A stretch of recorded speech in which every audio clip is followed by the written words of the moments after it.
The headline for the Washington Post: Inside Biden's frustration with soaring prices. President Biden seemed upbeat when he visited an Iowa biofuels plant in April to talk about bringing down gas prices. Standing before a large tractor as he declared that biofuels have a role to play right now, and announced a plan to expand the use of ethanol over the summer. But privately, Biden dismissed the policy as ineffective and questioned the value of the trip, according to two people familiar with the conversations.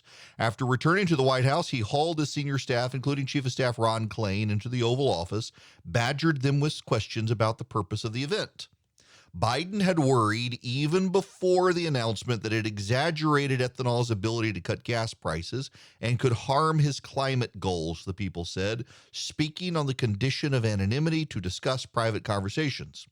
But Agriculture Secretary Tom Vilsack and other officials urged Biden to go, arguing it would at least help the Midwest, and the White House, after all, was desperate for ways to lower gas prices.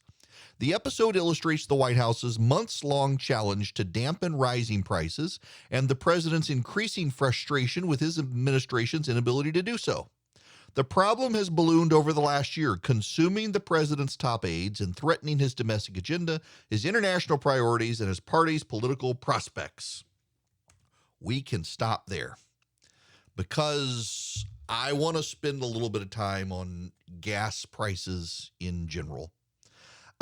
This is one of the most bizarre episodes out there right now, is watching the president and his administration flail around, unable to figure out what the heck is actually going on and how to deal with the issues that are plaguing the economy. There are a lot of issues plaguing the economy, and number one among them is energy. And listen to the Secretary of Commerce try to excuse the president on this. Am I comfortable? I mean, I certainly support the president and his national security team. No one knows more about, national affairs than President Biden. And I would say that he is very serious when he says he's going to use every arrow in his quiver in order to bring down gas prices for Americans. Right. Every arrow in his quiver except expanding production. Here's Jared Bernstein of the White House, his president's economic advisor. So if you listen to the president's three-point plan on fighting inflation, he put number one as Fed independence for a reason. It is the primary inflation-fighting institution, both here and globally. And inflation, of course, very much exacerbated by Putin's war, is, in fact, a global issue. So we need a Fed that is independent, and I'm not going to get into granular prognostications. Blaming Putin there. Now that they push back at CNBC on the whole Putin issue. I want to know if there's more to the answer. And the reason I say that is, Ukraine, COVID, obviously have exacerbated the situation. But I think even if you were to take both of those pieces off the table, we would still be having an inflationary story. Absolutely, because, well, first of all, we're having an inflationary story in every advanced economy in the globe, and in fact, inflation is historically elevated everywhere. So it's certainly not just one country's fiscal or monetary policy. But then the question is, what did the White House miss? And what's the lesson of that? I don't think the White House missed much at all in the following sense. We have a team, and I know you're pushing in a different direction, but I think looking forward, this is what's most important. We have a team of seasoned people here led by a president who believes that we have to do everything. We don't sit on our hands and hope that these forecasts for stable growth and inflation slowing down come true. He doesn't think they missed much. Listen to Joe Biden. But make no mistake about it. I understand inflation is a real challenge to American families. Today's inflation report confirmed what Americans already know. Putin's price hike is hitting America hard. Gas prices at the pump, energy and food prices account for half of the monthly price increases since May.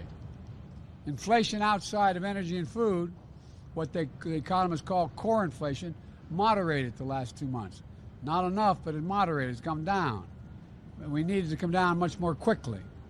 My administration is going to continue to do everything we can to lower the prices to the American people, and the Congress has to act, and they have been of late. That it's moderated. That he says it's moderated. Larry Summers was asked about all this, and Janet Yellen saying they shouldn't have and would not have done anything different, passing their American Rescue Plan that spent all the money. Secretary Yellen, who has the job you once had, said this week that, quote, there is nothing to suggest a recession is in the works. Do you agree with that? No, I don't. You think a recession is in the works? I think that when inflation is as high as it is right now and unemployment is as low as it is right now, it's almost always been followed within 2 years by inflation, by recession. I look at what's happening in the stock and bond markets. I look at where consumer sentiment is. I think there's certainly a risk of recession in the next year. And I think given where we've gotten to, it's more likely than not that we'll have a recession within the next 2 years. Yeah, that's very likely. Now there's this, and I'm going to weave all this stuff together. Just follow along with me here. This is from the Financial Times today. U.S. oil producers ignore Biden's rallying call to drill. As U.S. petrol prices scale record highs, with the cost of a gallon of fuel surpassing $5 for the first time, Joe Biden has pleaded with the country's oil producers to open the taps and stem the surge. But those calls, a stark departure for a president who vowed to crack down on fossil fuels, have largely gone unheeded as the industry insists its drilling spree days are behind it. When the White House started calling around in a panic, they thought shale oil production could go up sharply in the near term, like in a matter of months or quarters, said Bob McNally, head of consultancy, Rapidian Energy. They were shocked to learn that that's like asking for blood from a stone. It's almost impossible.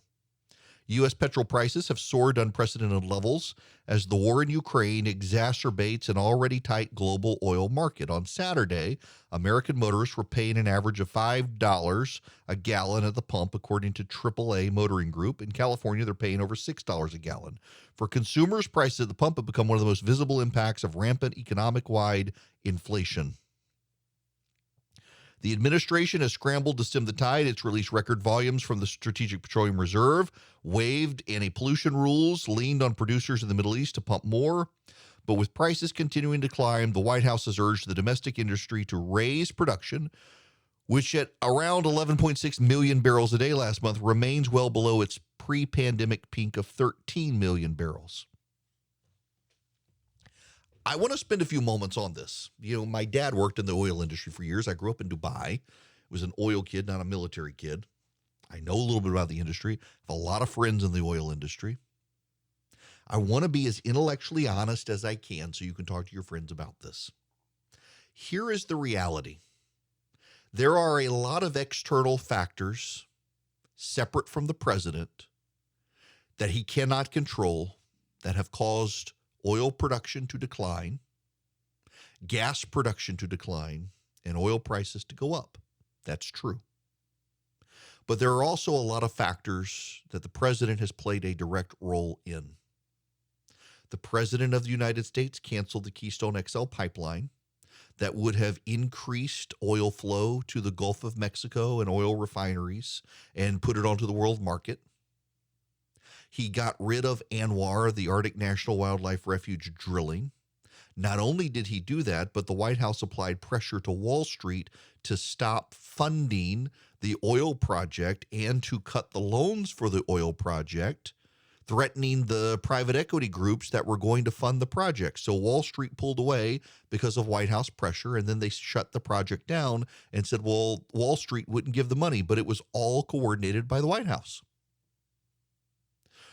The president himself was asked in the 2020 debate if he was willing to sacrifice economic growth in this country and hurt oil-producing states and those in the oil industry to transition us to a green future. And he said yes. The answer is yes. That's him, not me.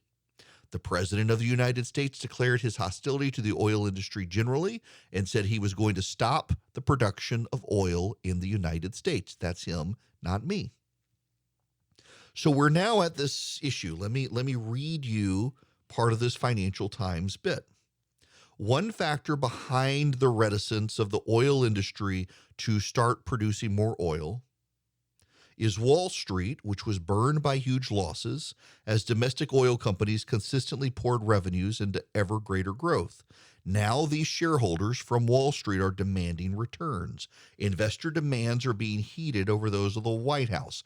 The amount of cash generated by operators this year is set to be greater than the total earned over the last 2 decades. Now, what does that mean?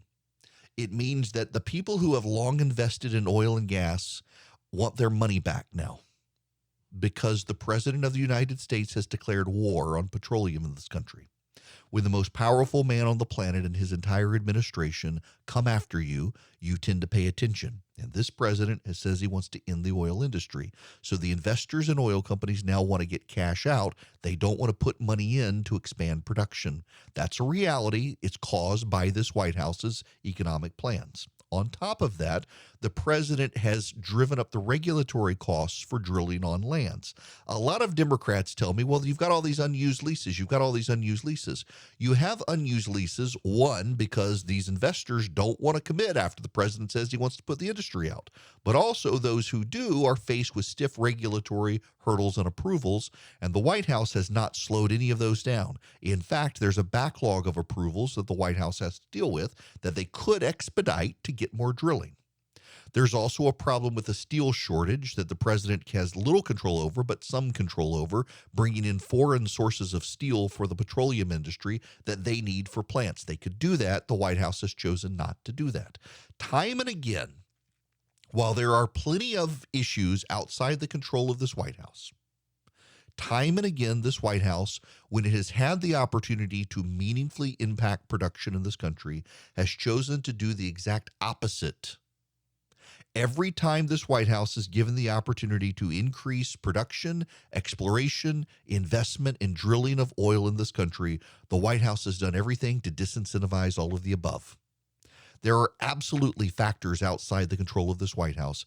There are a lot of well-meaning people who have bought the media line that there's nothing this White House can do.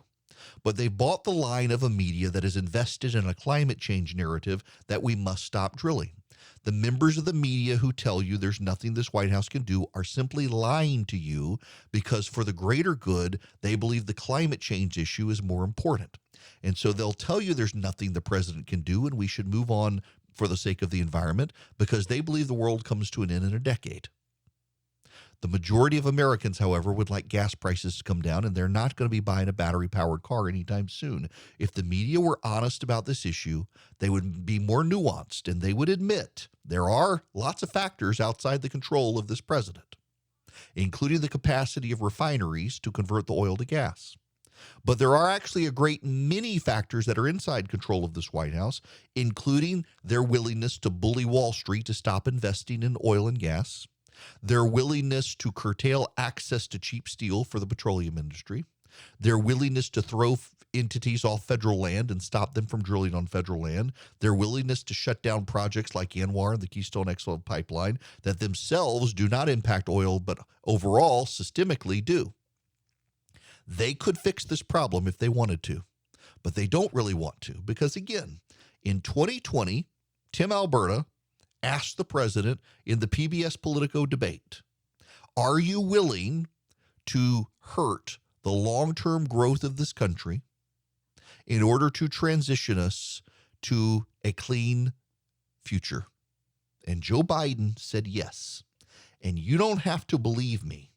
Those are Joe Biden's own words. 3 consecutive American presidents have enjoyed stints of explosive economic growth due to a boom in oil and natural gas production. As president, would you be willing to sacrifice some of that growth, even knowing potentially that it could displace thousands, maybe hundreds of thousands of blue-collar workers in the interest of transitioning to that greener economy? The answer is yes. The answer is yes.